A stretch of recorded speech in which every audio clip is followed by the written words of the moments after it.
बुद्धि किसे कहते हैं, या फिर बुद्धि को परिभाषित करें। सवाल पूछ सकता है कैसे, बुद्धि किसे कहते हैं, बुद्धि को परिभाषित करें, बुद्धि क्या है ना, इस तरह से पूछ सकते हैं। तो बुद्धि का अर्थ क्या होता है, बुद्धि का अर्थ, तो बुद्धि वह शक्ति है जो हमारे व्यवहार के ढंगों को इस प्रकार समायोजित करती है कि हम नवीन परिस्थितियों में अच्छी तरह कार्य कर लेते हैं। हमारे सामने चाहे जितनी भी मुश्किलें आ जाए, जितनी भी कठिनाई आ जाए, जितनी भी परेशानियां आ जाए, अगर बुद्धि लगा के कार्य किया जाए तो वो कार्य सफल हो जाता है। होता है कि नहीं। भी हम लोग पढ़ ही रहे हैं, तो पहले पता था कि हमें ये सब्जेक्ट पढ़ना पड़ेगा। अगर पता भी चला कि ये सब्जेक्ट रखे तो फिर दिमाग कैसे लगा, हम कैसे पढ़ेंगे, क्या रहेगा नहीं रहेगा, है ना। लेकिन हम बुद्धि से इसको समझ लिए, बुद्धि से इसको पढ़ भी रहे नहीं। तो बुद्धि उसी को कहा जाता है जो हमारे व्यवहार के ढंगों को इस प्रकार समायोजित करती है कि हम नए परिस्थितियों में अच्छी तरह काम कर लेते हैं। समझे। अब जैसे तुम कहीं बाहर जाओगे, तो बाहर जाने के बाद क्या होगा, अभी गांव में रहे हो, बाहर जाओगे तो फिर वहां का माहौल देखना पड़ेगा, कैसे रहेंगे, बहुत सारी परेशानियां होगी नहीं। लेकिन बुद्धि लगा करके हम वहां पे अच्छी तरह से रह सकते हैं, जो भी कार्य है उसको संपन्न कर सकते हैं, है कि नहीं।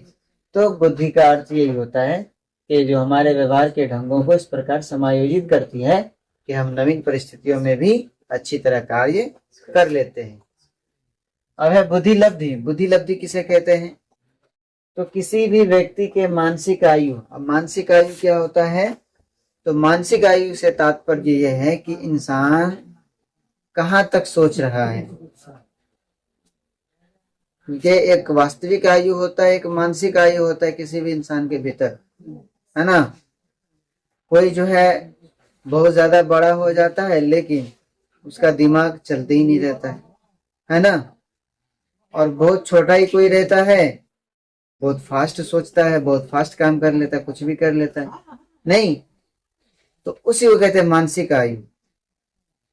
क्या कहते हैं, अपने उम्र से बढ़ करके जो सोच विचार करता है उसको कहते हैं हम लोग मानसिक आयु। क्या कहते हैं, मानसिक आयु।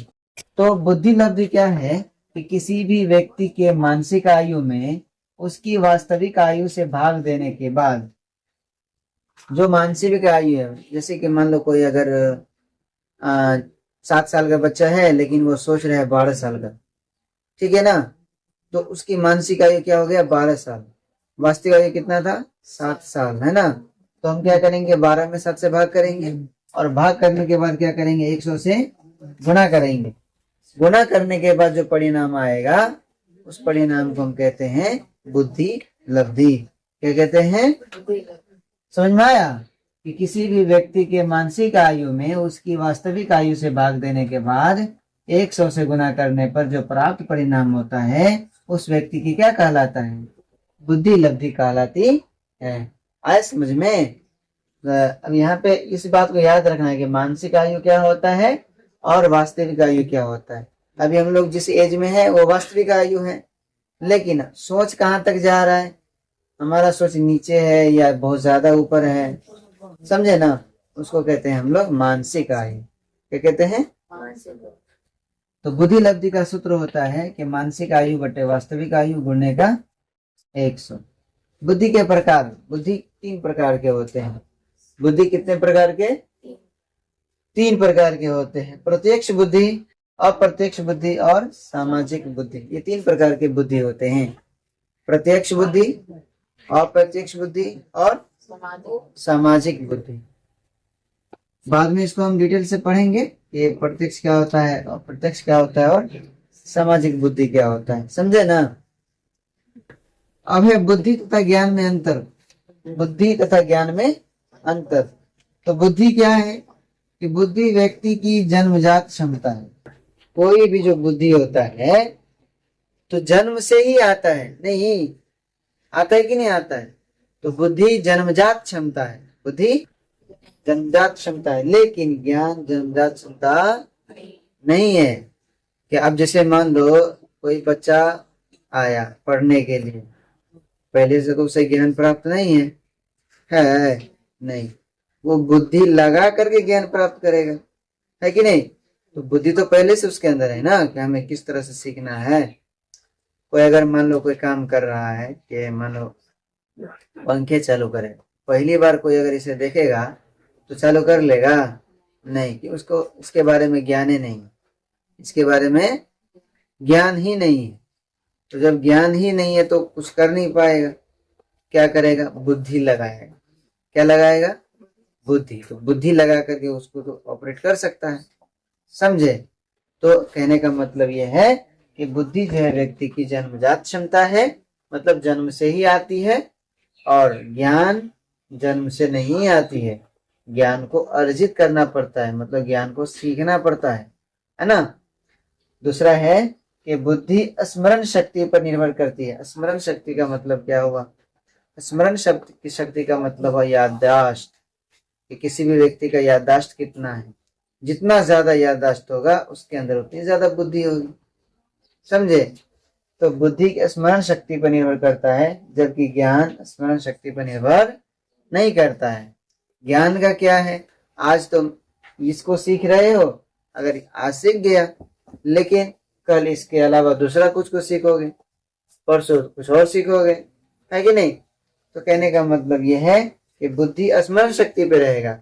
अगर तुम ये आज पढ़ रहे हो, कल भी तुमको याद है, तो स्मरण शक्ति है। तुम्हारा बुद्धि लगा के काम किए हो, तुम्हारा बुद्धि ज्यादा है, समझे। लेकिन ज्ञान में क्या होता है? आज भी सीखे, कल भी सीखे, बल्कि जन्म उपरांत सीखते रहते हैं, मृत्यु तक, है ना। तो बुद्धि स्मरण शक्ति पर निर्भर करती है, जबकि ज्ञान स्मरण शक्ति पर निर्भर नहीं करती। आगे है कि बुद्धि के द्वारा नई परिस्थितियों द्वारा समायोजन करके नए अन्वेषण किए जा सकते हैं। अब जैसे ये बोर्ड है, ठीक, यहाँ टांगने वाला नहीं था, लेकिन कैसे न कैसे करके टांगा गया, टंगा हुआ कि नहीं। इसमें क्या यूज हुआ है? ज्ञान की बुद्धि, ज्ञान यूज हुआ है। कौन सा फॉर्मूला लगा है यहाँ पर? बुद्धि नहीं यूज हुआ है जी, ज्ञान कहाँ से? हमें थोड़े ना पता था कि बोर्ड को ऐसे टांगा जाएगा, पहले से नहीं ना पता था। फिर तो नई परिस्थिति के द्वारा समायोजन करके हम लोग नई चीज का अन्वेषण कर लेते हैं, है ना। तो घर बनाता है, एक के बार तो घर नहीं बना लेते हैं, घर बनाने के लिए दिमाग लगाना पड़ता है, उसको बुद्धि कहते हैं। ऐसे बनाएंगे, ऐसे बनाएंगे, कि घर को सजाना होता है नहीं। अब मान लो तुमको कहा देगा कि बोर्ड का वायरिंग करने के लिए, तुम्हारी तो नया है ना, कैसे करो? ज्ञान से। फिजिक्स में तो पढ़ा रहता है कि माइनस प्लस जोड़ो तो बॉल भरेगा, नहीं, उसमें तो माइनस प्लस कहाँ से भागेगा? मिलेगा उसमें माइनस प्लस? नहीं, पता चला कहीं उल्टा सिल्टा कर दिया तो भरे ब्लास्ट हो जाएगा, तो नहीं। इसलिए नए चीजों का अन्वेषण जो हम लोग करते हैं, तो किसके द्वारा करते हैं? बुद्धि के द्वारा, ज्ञान के द्वारा नहीं। ज्ञान तो हम लोग सीखते हैं, उस ज्ञान का प्रयोग करते हैं बुद्धि के द्वारा, आए समझ में। इसलिए हम लोग जो सीख रहे हैं, इसका प्रयोग जब करेंगे तो फिर बुद्धि लगा के प्रयोग करेंगे, आए समझ में। तो ज्ञान द्वारा यह संभव नहीं है। अब मान लो फिजिक्स में बहुत सारा कोई पढ़िया लेता है कि इस तरह से लाइट बनाया जाता है, इस तरह से जो है बिजली बनाई जाती है। बहुत सारे डैम के बारे में पढ़े हो कि पानी से बिजली उत्पन्न होता है। तो ज्ञान ना हुआ, क्या पानी से बिजली उत्पन्न कर लेंगे? जब तक बुद्धि न लगाएंगे। तो बुद्धि रहेगा तो ही अन्वेषण कर सकते हैं, ज्ञान में अन्वेषण नहीं कर सकते। इस विषय में ज्ञान की सीमा इस विषय में निश्चित होती है, जितना ज्ञान उतना ही तक जा सकते हैं, है कि नहीं। अब हमको टीचर पढ़ाया है कि एक तार लो, एक बैटरी लो, है ना, बैटरी को तार में जोड़ दो, एक तार को जो है बॉल में जोड़ दो, ठीक है, तुम्हारा बॉल बढ़ जाएगा। एक ही तार लेंगे, एक एक तार, दो गने एक एक लेंगे, एक वो इसमें, इसका एक छोर इसमें जोड़ देंगे, एक छोर इसमें जोड़ देंगे, बॉल बढ़ जाएगा। इसके लिए क्या जरूरी है? बुद्धि ना। ज्ञान क्या बताया कि तार लो, बैटरी लो, बॉल लो, जोड़ दो, जल जाएगा। ज्ञान यही बताया ना, लेकिन बुद्धि बताया कि किस तरह से जोड़ा जाएगा, कौन सा तार कहाँ जोड़ा जाएगा, हुआ कि नहीं। हाँ, अब अगला है कि ज्ञान बुद्धि पर आश्रित होता है। हाँ, ज्ञान जो होता है बुद्धि पर आश्रित होता है, निर्भर है कि बुद्धि लगेगा तो ही ज्ञान सीख पाएगा। समझ गए ना। अब ये जो सीख रहे हो तो कैसे सीख रहे हो, पहले से तो ज्ञान प्राप्त नहीं था, बुद्धि था लेकिन ये ज्ञान था नहीं। ज्ञान जो सीख रहे फिर बुद्धि लगा के इसका उपयोग करेंगे, तो ज्ञान बुद्धि पर आश्रित होता है, बुद्धि ज्ञान पर आश्रित नहीं होता है। समझ गए। ये टोटल था किसके, तो बुद्धि और ज्ञान में अंतर। समझ में आया। बुद्धि लब्धि के आधार पर व्यक्तियों का वर्गीकरण। बुद्धि लब्धि, किस व्यक्ति का बुद्धि लब्धि कितना होता है तो उस व्यक्ति को क्या कहा जाता है, वो है। अगर किसी व्यक्ति का बुद्धि लब्धि 130 से ज्यादा है, अति श्रेष्ठ है, बहुत ज्ञानी है, बुद्धि वाला है ना, जैसे तेनालीरामन था, कौटिल्य था, समझ गए ना ये सब। और किसी व्यक्ति की अगर बुद्धि लब्धि 120 से 130 के बीच में है तो वो भी श्रेष्ठ है।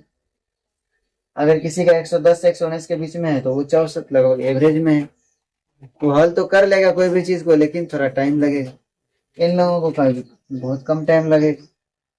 अगर जिसका 90 से 109 के बीच में है वो औसत है, मतलब एवरेज व्यक्ति है। उसका बुद्धि काम करेगा लेकिन बहुत देर से काम करेगा। 80 से 89 तक रहेगा तो निम्न औसत, काफी नीचे वाला। और 70 से 79 रहेगा तो सीमावर्ती, जिसको हम लोग कहते हैं बोधा टाइप का इंसान, है ना, जो भौसा कहा जा सकता है। हाँ, आज जिसका 70 से कम रहेगा खत्म, मंद बुद्धि, उसको कह सकते हैं। तो ये है बुद्धि लब्धि के आधार पर व्यक्ति को वर्गीकरण किया गया था, इस तरह से बांटा गया है व्यक्तियों को बुद्धि लब्धि के आधार। तो आज की क्लास में हम लोगों ने क्या सीखा, बुद्धि का अर्थ, बुद्धि लब्धि के बारे में, बुद्धि लब्धि का सूत्र, बुद्धि के प्रकार, और बुद्धि और ज्ञान में अंतर, और बुद्धि लब्धि के आधार पर व्यक्तियों का वर्गीकरण, बंटवारा, है ना। इसको हमने सीखा। अगली क्लास में इसके आगे देखेंगे। बुद्धि के प्रकार बाकी है अभी नहीं, और बहुत सारे बाकी है, देख लेंगे।